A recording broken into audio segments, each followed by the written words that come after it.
we say Allah. Okay, so that's God to the Muslims. Some say it's not even the God of the Christians and so on. It's just a God. Some even said it's a moon god. But let us now look at the linguistic of the word Allah. It in itself is the beauty of Islam. Because the word in Arabic doesn't mean God. Just in case you thought it did, it doesn't.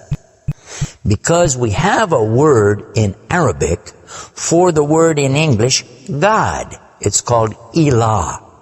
Ilah, God. God, Ilah. That's the word. But when we speak about the one and only God, the one that's to be worshipped, the God of Adam, the God of Abraham, and the God of Moses, God of Jesus Christ, peace be upon him, and the God of Muhammad, peace be upon him, we're talking about essentially the only God that's worthy to be worshipped. No other God. Now, what would be the proof for this? I realize that we have a lot of detractors who will say, no, it's not true, I don't believe it. Let's get a proof from the English translation of the Bible. That's a good place to start. Around the earth, there are many hotels and motels. And almost every one of them that you go to, there's a drawer beside the bed that when you open it up, you'll find a book in there and you'll take it out. Now, what is that book? And you already know the answer. It's the Bible. It's the Gideon publication of the King James Version of the Bible. The Gideons are very proud of it because they've translated it into so many languages. If you'll turn a few pages right in the beginning, you'll find examples of the translation to Chinese and Korean and into Urdu, the language of Pakistan. You'll find it into Tamil. You'll find it translated into Afrikaans language, which happens to be the first. And the second language translated to is Arabiya, Arabic. And there is an example of each one of these languages from the verse in the Gospel of John, chapter 3, verse 16. And you know it very well. For God so loved the world. That's how it begins. And if you look in the Arabic language, the example that they gave in that Bible, it says Allah. Allah. That's what it says. For Allah so loved the world. So if it's not the same God, then why? All over the entire earth, everywhere I go, I find this exact same word being used in the Bible of the Christians. Now you might say, what about the Old Testament? Well, just in case you would like to check it out, you can obtain a copy of this from our website. It's called The Beauties of Islam. Let me spell it out for you. It starts with B, beautiesofislam.com. Go there and see for yourself. The example is right there. Page 1 of the book of Genesis, of the very beginning of the Quran. Page 1 has 17 verses. And there's the word Allah. Alif, Lam, Ha, 17 times. So just as it's the God for the children of Israel in Arabic language, and it's the God for the Arabs who are Christians, it's also the same God for the Muslims. The word is Allah. Why Allah? Why is it important to have this particular word, and why don't we have it in English? Now, I want to come to the etymology of the word.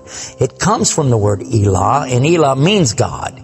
But God is defined as what? Anything that's worshipped, whether it be something you can see or you don't see. Something you can touch or not touch, something that you can hear or not hear. A God could be anything. A God could be a rock, a stick, a stone, a bone. A God could be something that you can make with your hands. A God can be something you could use your imagination for. It could be a human being. A God could be anything. G-O-D, God could be anything. But there is no word in English for Allah. So when you translate the word Allah to be God, you've actually diminished the meaning of Allah. That's why whenever you translate the Bible from English to Arabic, you need to use the word Allah instead of God with a big G, which now gives us a clue to the problem. In the English language, they only have one word, God.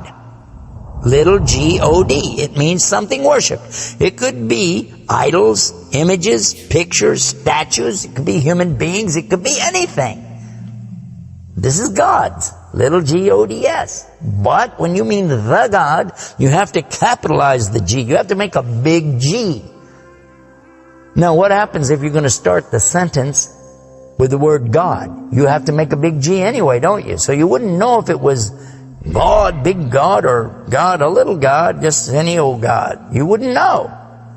Also, whenever you're speaking to someone, they can't see the letters. So when you say God, which God? What God are you talking about? In Arabic, though, it's clear. When you say Ilah, okay, he's talking about a God. And Allah is an Ilah. But he's also Al-Ilah, the only Ilah. And when you say Allah, this firms it up. And there's no doubt in anybody's mind that you're talking about the one and only God. The word Allah in the Arabic language cannot be made plural. There can't be more than one. Okay, that perfectly fits the unique God of the believers, because there's not more than one. He's only one. There's no God beside God. Second point is this. It can't be made female or male. There's no gender to the word. In Arabic, all the words have gender. All words have gender. But this particular word is only having gender because of the Arabic language, not because Allah has gender. I'll give you an example. It always says like Allahu. This means Allah, He is. But when we say He, it's out of respect for Allah, because Allah is without gender, because He's not like His creation. Not male, not female. Additionally, we find that the examples in Quran, for instance, when Allah is talking about Himself, you'll find it says Nahnu.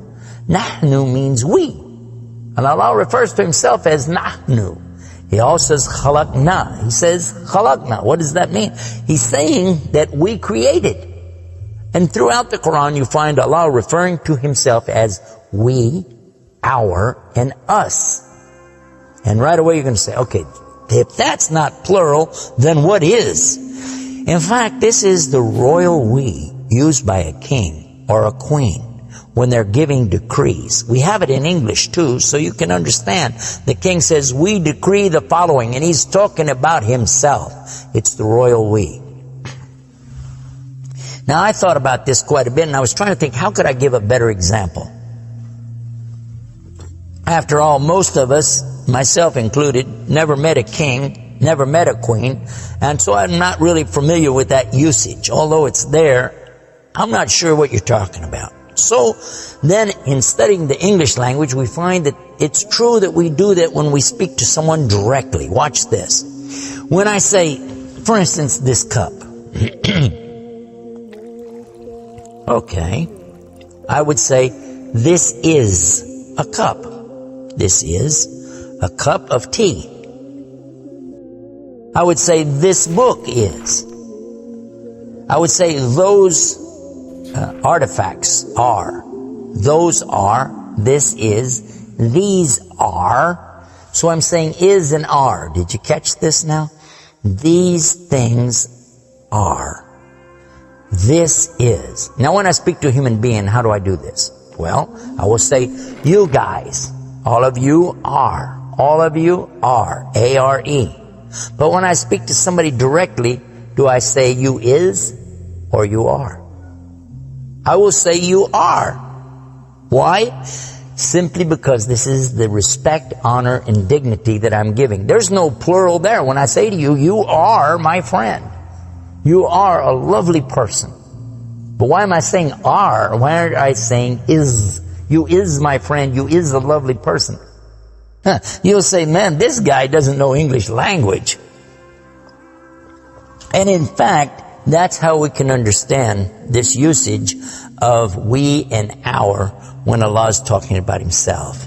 This is the same as when I say I. I don't say I is, I say I am. And again, it's to show the, not plural, but rather the specific nobility, dignity, and honor that you give to the one who's speaking about himself and to the one he's speaking to. And in the same way, that's exactly what Allah is doing when He says nahnu and khalaqna and other examples throughout the Quran. So now what we've learned is that Allah's name itself is the perfect name for Allah. It is something that is so fantastic to describe who He is and who He isn't. The one and only God. There's none other like Him, nothing like unto Him, Allah, and at the same time, the dignity, the royalty, the honor that's due Him is contained in His name.